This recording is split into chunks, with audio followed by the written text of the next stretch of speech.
Loom je originálna hudobná adventúra z dielne Lucasfilm, ktorá ma ohromila svojimi nápadmi.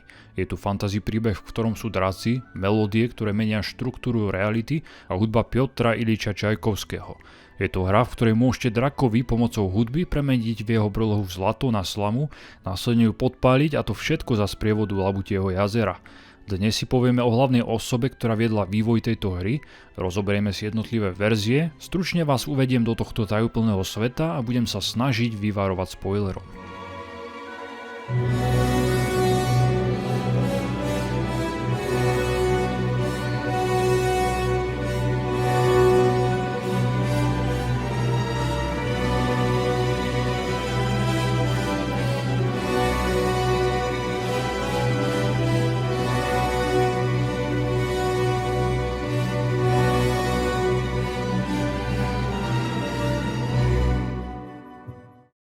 Brian Moriarty bol hlavnou osobou vo vývoji adventúry Loom a bola to jeho prvá hra, ktorú vyrobil pre Lucasfilm Games.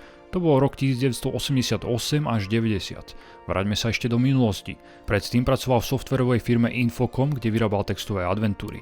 Je tvorcom Wishbringer, Trinity a Beyond Zork. Tieto hry vyšli v rokoch 85 až 87. Všimnite si poslednej hry, vychádzala z legendárnej série Zork. O Moriartyho hrách sa dozvedel Fallstein, ktorý v tom čase už pracoval v Lucasfilm ako hlavný dizajner a vedúci projektov a neskôr spolupracoval na adventúrach Indiana Jonesa. Fallstein sa s Moriartym stretol v apríli roku 88 na vôbec prvom GDCčku. Vtedy sa volalo Computer Game Developers Conference a zaujímavosťou je, že Moriarty mal hodinovú prezentáciu v marci 2015, takže presne 25 rokov po tom, čo hra vyšla. Fallstein poznal Moriartyho tvorbu a povedal mu, že Lucasfilm hľadá nového herného dizajnera. Spýtal sa ho, či by sa mu páčilo pracovať na Skywalkerovom ranči. Úprimne, kto by takú ponuku odmietol. Textové adventúry začínali upadať, pretože prichádzali spoločnosti ako Sierra, ktoré vyrábali grafické adventúry a Infocom, kde pracoval Moriarty, na tom bol zle. Sierra chrlila jednu adventúru za druhou a konkurovať jej v tom mohol len Lucasfilm. Moriarty začal pracovať v Lucasfilm Games 1. augusta 88. Dostal miestnosť, ktorú zdieľal s Noah Fallsteinom, no na Loom s ním nepracoval. Brian mal v kancelárii Macintosh, ktorý používal na písanie a PCčko s DOSom na vývoj hier. Celý čas vyrábal hry sám a teraz mal pracovať v tíme. Pre neho to bola najväčšia výzva. Na Loom pracovalo približne 20 ľudí. Moriarty bol hlavným dizajnérom, Gary Winnick mal na starosti postavy, animácie, efekty a grafiku a Ron Gilbert spoločne s Ericom Wilmonterom upravovali engine, na ktorom hra bežala. Winnicka a Gilberta sme tu mali už pri hre Maniac Mansion, čo bola adventúra z roku 87. Moriarty bol zo Skywalkerovho ranču unesený, pretože všade okolo nachádzal rekvizity použité vo filmoch. Napríklad kalích z Indiana Jonesa používali ako hrnček, z ktorého pili kávu. Loom vyšiel v maji 1990 na DOS, Atari ST a Amigu. Graficky bežal v EGA grafike a bol na malých floppy disketách. Druhá vylepšená verzia na PC vyšla v roku 92, ktorá priniesla v EGA grafiku, vylepšený soundtrack a dubbing.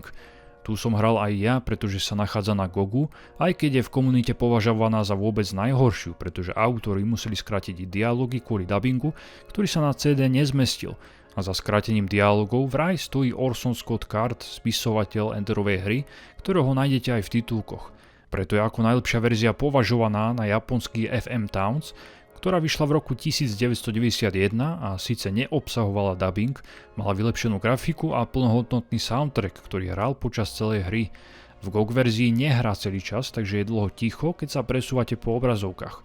Rovnako chýbajú detailné zábery na postavy, keď hovoria. A to je veľká škoda, pretože ich urobil Steve Parcell, tvorca komiksov. Ďalej niektoré hadanky ste mohli vyriešiť aj inak, tu to bohužiaľ nejde.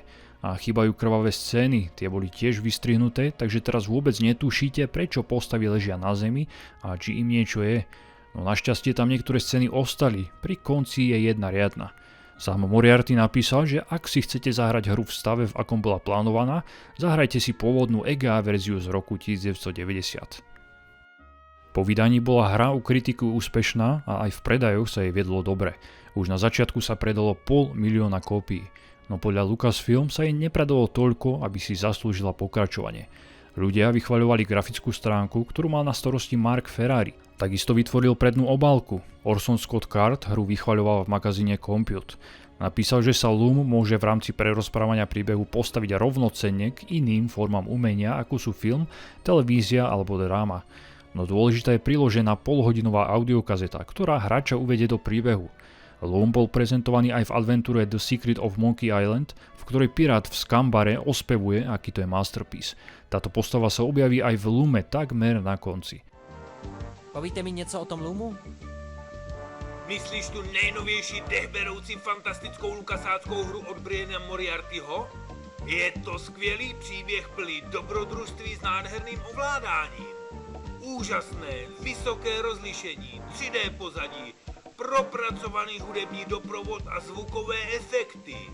Nevyjímaje detailní animace a speciální efekty.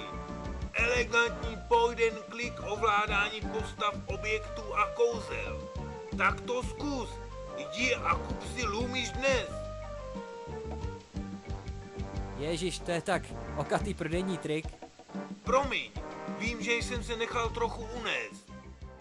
Loom bol spomínaný aj v ďalších dieloch Monkey Islandu a v 4. Space Queste od Sierry, ktorý paroduje a nazýva ho ako post-holokaustovú adventúru Boom.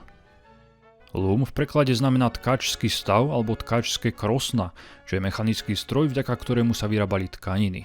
Z nich vznikla látka a následne oblečenie alebo tapiséria. V súčasnosti sa používajú stroje. Slovo Loom malo znieť ako je niečo tajúplné, preto sa toho Moriarty chytil a z toho vznikli tkači a vek veľkých guild, ktoré majú v hre značný význam. K hre bola pribaľovaná kazeta audiodrama, ktorá doplňovala lore sveta Loom a ako sa narodil Bobbin. Nadabovali ho anglickí herci, vtedy veteráni z BBC vo vnútorných a vonkajších lokáciách, aby okolitý zvuk pôsobil prirodzene. Preložená bola len do francúzštiny a nemčiny. Odporúčam ju vypočuť, ak viete dobre po anglicky. Ja sa prekviel snažím preložiť a skrátiť, aby ste mali aspoň nejakú predstavu, v akom svete sa Loom odohráva. Je rok 8021, čiže vzdialená budúcnosť, v ktorej sa ľudia zomkli a vytvorili mestské štáty, kde sa snažili ovládnuť vedomosti. S nimi v pokoji spolu nažívali pokorní tkáči, ktorí boli majstri vo výrobe látok. Neskôr sami seba predčili a začali tkať vzory do samotnej štruktúry reality. Obyčajní ľudia tomu nerozumeli a tkačov nazvali čarodejníkmi a vyštvali ich zo svojich miest. Tkači si kúpili ďaleko od pobrežia ostrov, ktorý nazvali Loom podľa veľkého tkačského krosna, čo bol ich symbol. Na tomto ostrove žili v samote.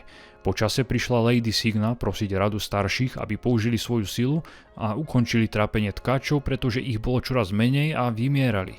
Oni jej na to len odpovedali, že sa nechcú hrať na bohov. Preto Signa potajomky nasadila na tkačský stav jedno šedé vlákno. Následne z tkačského stavu vytiahla nemluvňa, ktoré odovzdala Hečel.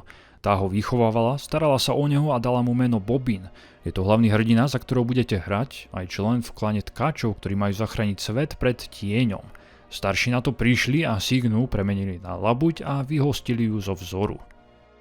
Bobbin je veľmi mladý a na jeho 17. narodeniny sa začína hra. Pritom už keď prišiel na svet, začali sa diať veľké a strašné veci. Rada starších sa ho bojí, pretože si myslí, že je ich príčinou a ani ho nenechá študovať s ostatnými tkačmi. Jeho šedá prítomnosť hodila vzor tkačskej reality do chaosu a starší sa boja, že príde chaos a premení ich na netvorov tieňa. Na Hečel chceli použiť podobné kúzlo, no na ňu malo iný účinok. Premenilo ju na labutie vajce. Potom priletela labuť a premenila radu starších a všetkých obyvateľov na labute. Oni trhlinou v realite utiekli a vás nechali nechápajúceho, čo sa vlastne stalo. Takže zhrniem hlavnú úlohu. Budete musieť nájsť krdele labuti a pripojiť sa k ním. No ešte predtým sa musíte naučiť tkať magiu pomocou hudby, aby ste sa mohli premeniť na labuť, pripojiť sa k Heinu a ujsť pred chaosom.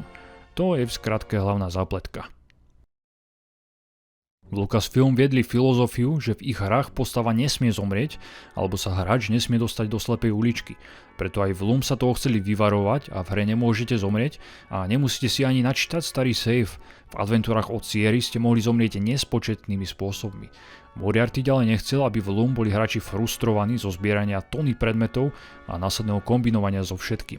Hra bola dizajnovaná tak, aby podporila hráčovú fantáziu, vďaka ktorej by sa ponoril do príbehu. Tiež nechceli naťahovať čas náročnými puzzle alebo bludiskom, v ktorom by ste sa strácali. Loom ste mali dohrať a nie skončiť uprostred príbehu kvôli jednej frustrujúcej hadanke. Autori napísali, že strávili veľa času vytvorením hry, preto by chceli, aby si kompletný príbeh všetci užili. Ja som Loom prešiel na jedno posedenie za nejaké 3 až 4 hodinky. Príbeh som si užil, no sklamal ma otvorený koniec a to, že hra bola veľmi krátka. Pritom ju ešte osekali, vyhodili napríklad blodisko v sklárskej gilde, ktoré používalo zrkadlá.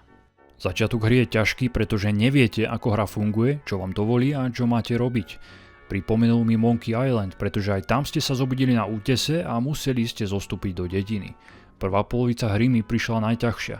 Potulujete sa v podstate v prázdnom svete, v ktorom predmety vyhrávajú melódie a moc toho robiť zatiaľ nemôžete.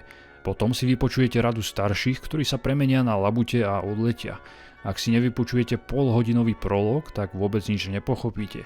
Získate disštav, zvukovú štavku, ktorú používajú tkáči na mágiu. Prirovnávali ju k pradeniu vlákien, aby vyrobili látku.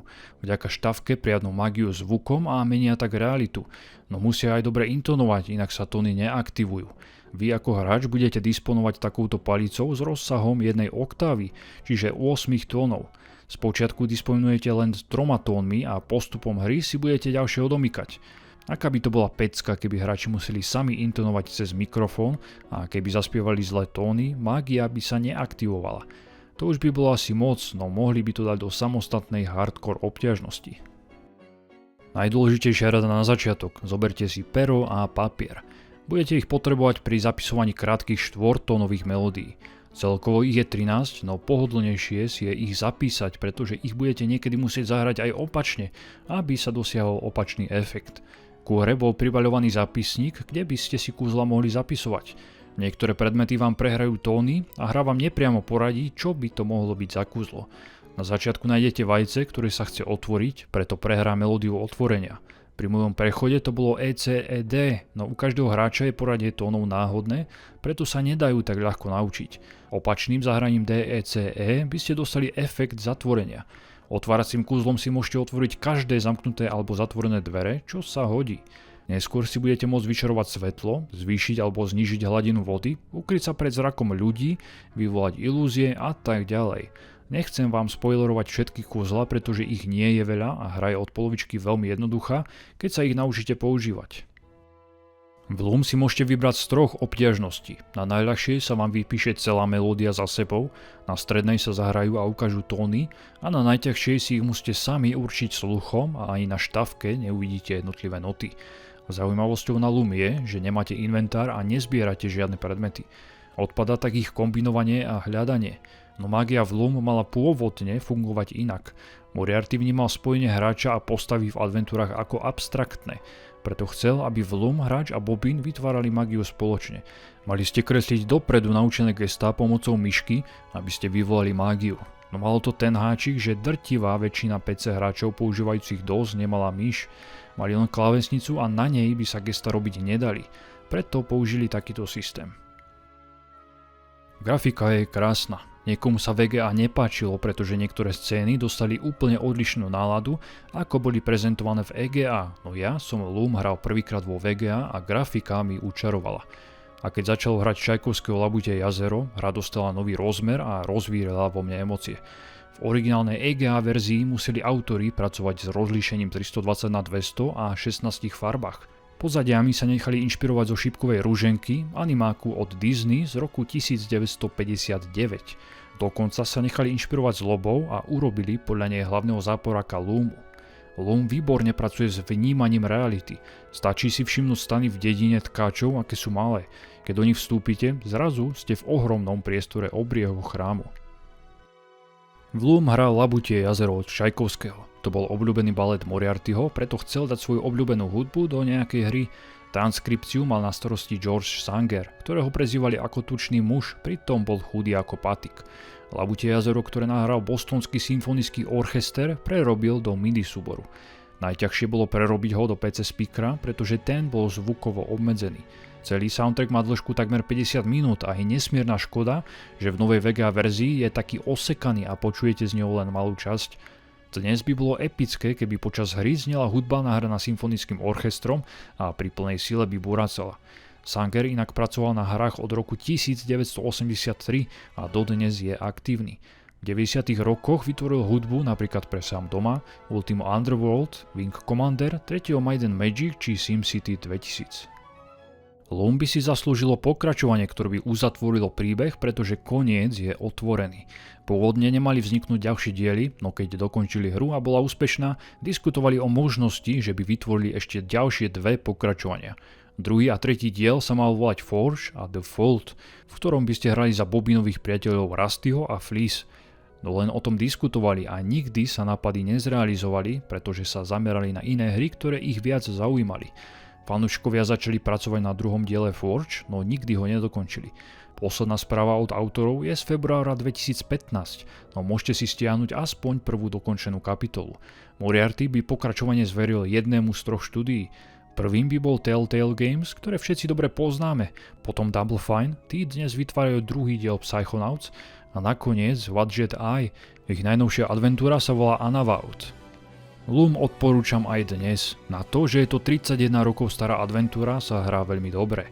Nie je až taká náročná, preto je dostupná aj menej zdatným hráčom. Na Steame a Gogu je za 5 €, čo je výborná cena.